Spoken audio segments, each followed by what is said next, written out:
Reverendíssimo Diácono Marcelo, queridos irmãos e irmãs, primeira leitura do livro da sabedoria. Este livro, ele só existe na Bíblia católica, ele não tem na Bíblia protestante, ele foi retirado da Bíblia protestante junto com mais 6 livros, e que no nosso entendimento é uma pena, porque é o livro da sabedoria de Deus para nós. E este livro diz que a sabedoria de Deus, em algum momento, deve alcançar todo ser humano. Todo homem, toda mulher vive neste mundo fazendo experiências para alcançar a sabedoria divina, ou pelo menos experimentá-la de alguma maneira. Este livro diz que Deus arquiteta as coisas de forma muito sábia, que as coisas não acontecem por acaso na nossa vida. Tudo que vem e como vem é porque tem um ensinamento para ser assimilado, para ser descoberto e experimentado.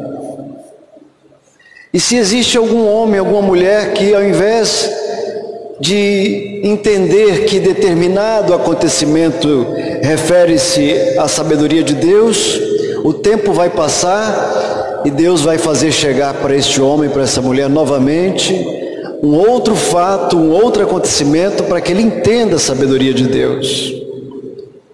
De modo que tudo que acontece conosco é para que em algum momento a gente experimente a sabedoria de Deus. E a grande expressão da sabedoria de Deus é a justiça de Deus, que é diferentemente da nossa justiça. Deus é o justo juiz. Nós, seres humanos, somos incapazes de fazer qualquer julgamento sobre qualquer ação de quem quer que seja, porque nós não somos capazes de conhecer verdadeiramente as motivações que estão por trás de cada ação, de cada palavra, de cada pensamento dos seres humanos. Nós somos incapazes de saber a história de dor, de sofrimento de cada ser humano. Por que que cada um age como age? Por que que cada um reage como reage? E por isso que a sabedoria de Deus nos ensina que nós não podemos nos deixar levar pelo primeiro assunto que escutamos, a primeira opinião que tivemos, ou a primeira impressão que falaram. A maioria das pessoas se deixa levar pelas primeiras impressões, pelas primeiras opiniões. Nós vamos chamar isso de uma palavrinha meio difícil. O nome disso se chama conjectura. Pessoas que vivem na conjectura é que ouviu dizer e já decide ter uma opinião sobre o que ouviu dizer. Não peneira, não reflete, não faz perguntas, não pondera, não deixa vir o Espírito Santo de Deus para dar o entendimento do que está acontecendo. Pessoas que vivem nas conjecturas são pessoas como uma folha que se desprende de uma árvore e é levada pelo vento para lá e para cá. Se todo mundo está indo para lá, eu vou também. Se todo mundo está vindo para cá, eu vou também. Não tem opinião própria. Para desagradar ou agradar, decide abrir mão daquilo que acredita. E a sabedoria de Deus diz que a justiça somente Deus é capaz de fazer e realizar.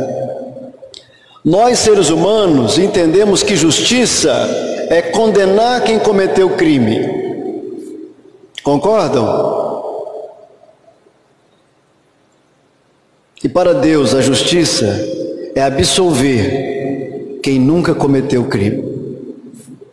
O foco de Deus está na absolvição. O foco humano está na condenação. E nisso consiste a justiça de Deus. E Jesus vai falar isso no Evangelho de João: eu não vim para condenar, eu vim para salvar. Quem tem pressa de condenar os outros não é Deus. Quem tem pressa de condenar os outros somos nós. Temos uma pressa enorme, medo, insegurança. E dessa maneira, então, as pessoas que vivem nas conjecturas, que não têm opinião própria e muito menos se esforçam para ter, estão muito bem como estão, acomodadas, contentes em contemplar as sombras e não a luz. Pessoas que estão nas sombras, e você diz para ela assim: você está na sombra, ela briga com você, porque ela gosta de estar na sombra. E você fala assim: mas venha para a luz. Não, eu quero viver na sombra. E tudo a seu tempo. É por isso que às vezes dentro de casa as coisas não fluem tão bem, porque às vezes o marido está num ponto de vista, a mulher está em outro ponto de vista. Não estou dizendo que um está certo ou está errado, estão em pontos de vistas diferentes. Imaginemos uma casa com várias janelas. E quando você abre uma janela, você vê uma paisagem. Quando você abre outra, você vê outra paisagem. Quando você abre outra, você vê outra paisagem. Dentro de casa, muitas vezes cada um escolheu uma janela para olhar e gostou daquela paisagem. O outro escolheu essa, está olhando para essa paisagem. O que acontece? Aquela janela que eu escolhi para olhar e fico ali debruçado, contemplando aquela paisagem, para mim é a verdade. Eu entendo a vida a partir daquela janela. O marido está numa janela, olhando uma paisagem, vislumbrando outros horizontes. A mulher está em outra janela, olhando as paisagens, vislumbrando outros horizontes. Os filhos estão em outras, tudo dentro da mesma casa, cada um numa janela diferente. E como é que faz? Como é que faz você sair da sua janela, experimentar olhar o mundo na janela da sua esposa? Experimentar olhar o mundo na janela dos seus filhos? Experimentar olhar o mundo na janela do seu esposo? Sair da sua janela e ver como que o outro enxerga as coisas? E ver como que o outro entende as coisas? Esse esforço, quem dá é a sabedoria de Deus. Quando a gente sai da nossa janela e tem a capacidade de se colocar no lugar do outro, ver como que o outro entende, como que o outro pensa e por que raciocina dessa maneira.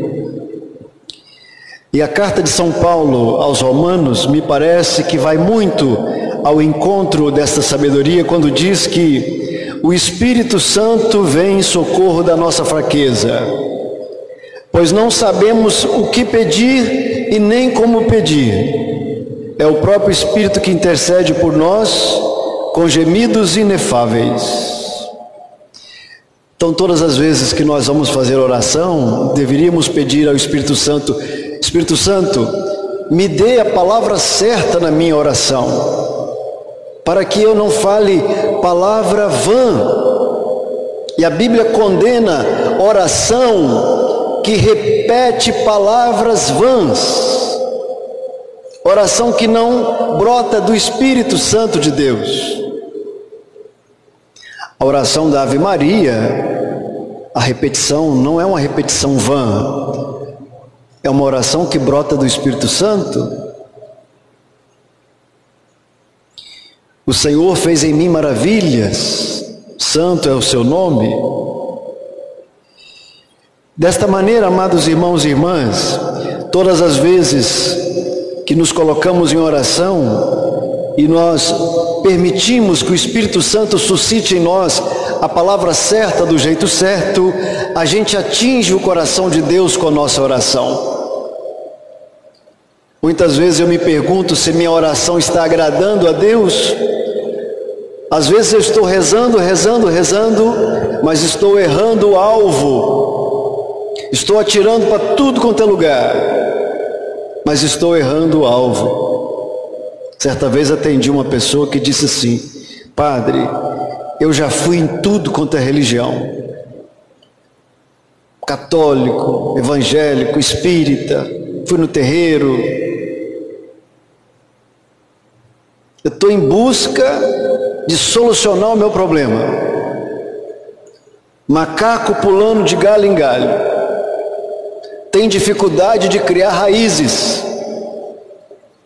E quanto mais você fica pulando de galho em galho, quanto mais você vai em busca de soluções sem acertar o alvo, mais você fica perdido.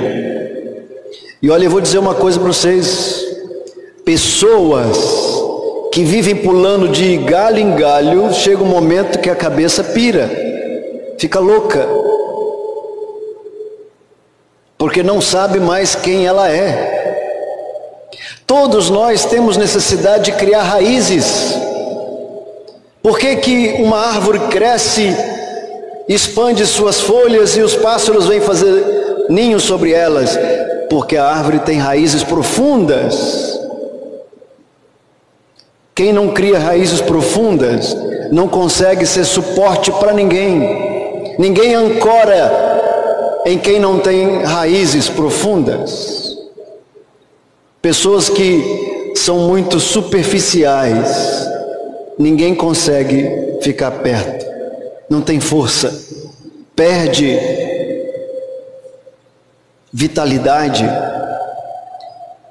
A oração verdadeira é aquela que eu acerto o foco. Por isso, não é aconselhável que em busca de uma vida espiritual, as pessoas saem buscando vários modelos de espiritualidade. Em busca de uma vida espiritual é aconselhável que você crie raízes. Se você nasceu protestante, se você nasceu evangélico, cria raízes na sua igreja, mas não queira tirar ninguém da igreja católica para ser evangélico. Se você nasceu na igreja católica, cria raízes na sua igreja e produza frutos na sua igreja. É disso que o mundo está precisando, de pessoas sólidas, pessoas que têm raízes e espiritualidade profunda.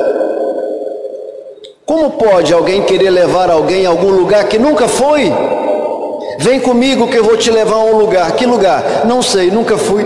Tem muita gente levando um monte de gente para um monte de lugar que nunca foram. Vem comigo, para onde? Não sei. Quantos líderes espirituais estão levando um monte de gente para lugar nenhum? E tem muita gente seguindo gente que está indo para lugar nenhum.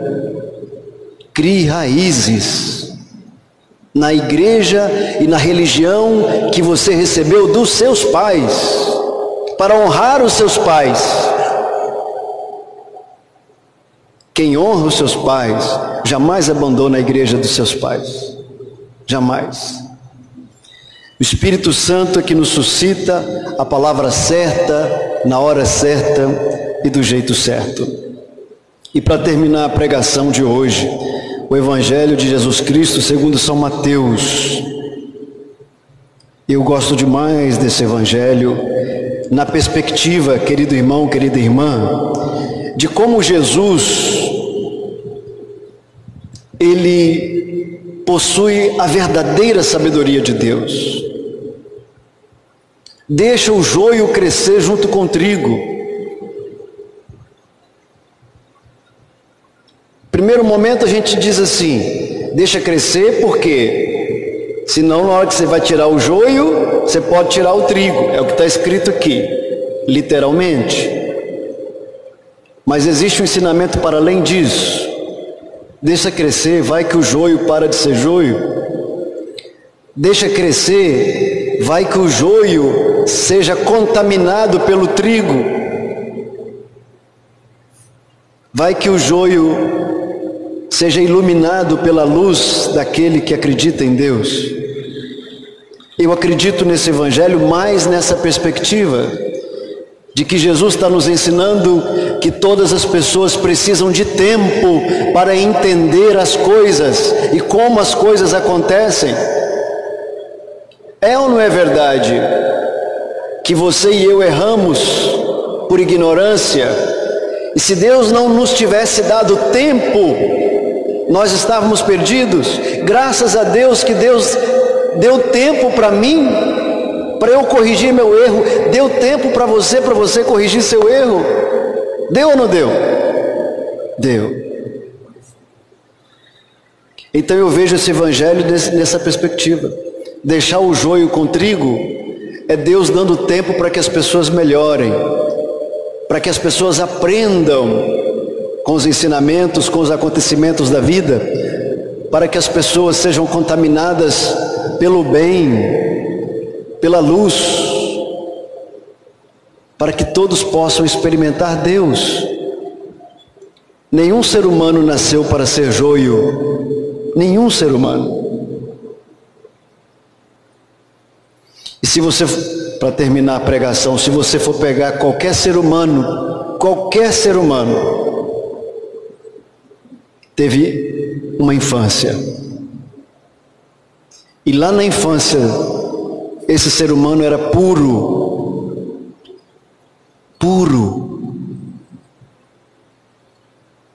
A pureza, não tinha maldade nenhuma. Pensa num bandido. Pensou? Não precisa falar o nome não. Ele já foi puro um dia. Puro. Inocente. Acreditou no adulto. E eu acompanho alguns julgamentos, alguns tribunais, e eu tive uma experiência muito profunda com uma criança cuja mãe ateou fogo na criança aos 5 anos de idade. A própria mãe colocou fogo na filha. Essa mãe foi presa.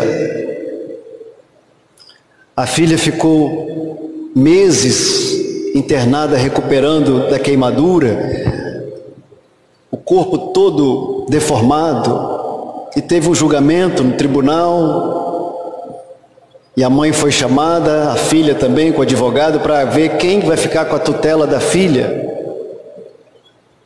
E fiquei muito emocionado no momento em que a filha viu a mãe, a filha queimada pela mãe.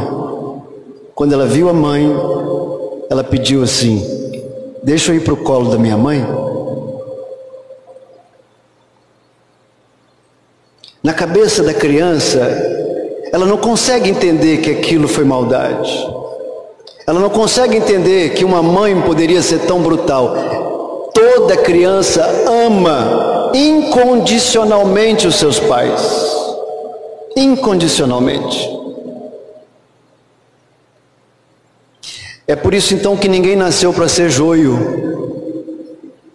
Se torna joio. E é por isso que eu gosto de ver esse evangelho nessa perspectiva, de que Deus ainda acredita que em algum momento aquele que é joio pode ser transformado em um trigo. Veja o exemplo. Todo mundo um dia foi puro, inocente. As coisas foram acontecendo do jeito que foram acontecendo, e cada um foi tomando o seu rumo e tendo a sua percepção, e cada um foi fazendo as suas escolhas, algumas escolhas mais felizes, outras nem tanto, umas escolhas certas, outras totalmente erradas. Alguém tem tempo de consertar, outros não tiveram tempo de consertar. Alguns reconhecem os erros, outros não reconhecem. alguns fazem erro tão grande que eles não conseguem recuperar e preferem continuar fazendo na tentativa de não se confrontar com sua consciência. Todo assassino, quando tira a primeira vida, ele sente. Só que o sentimento de culpa é tão grande que ele não consegue conviver com aquilo, que ele tem a necessidade de tirar outra vida, e aí não tem como mais voltar atrás. É como se eu estou perdido mesmo, então perdido eu estou, deixa eu me perder mais. É a mesma coisa que acontece com quem bebe cachaça 24 horas. Eu não tenho jeito mesmo, deixa eu beber de novo. Eu sou a vergonha da minha família mesmo, então deixa eu me acabar na bebida. Percebe, gente? Por isso então o evangelho de hoje, Jesus nos ensina: dê tempo ao tempo, e tudo com o tempo amadurece. Tudo com o tempo tem jeito de ser transformado. É só permitir que o Espírito Santo haja e que Ele faça nova todas as coisas em nossas vidas. Amém? Cantemos.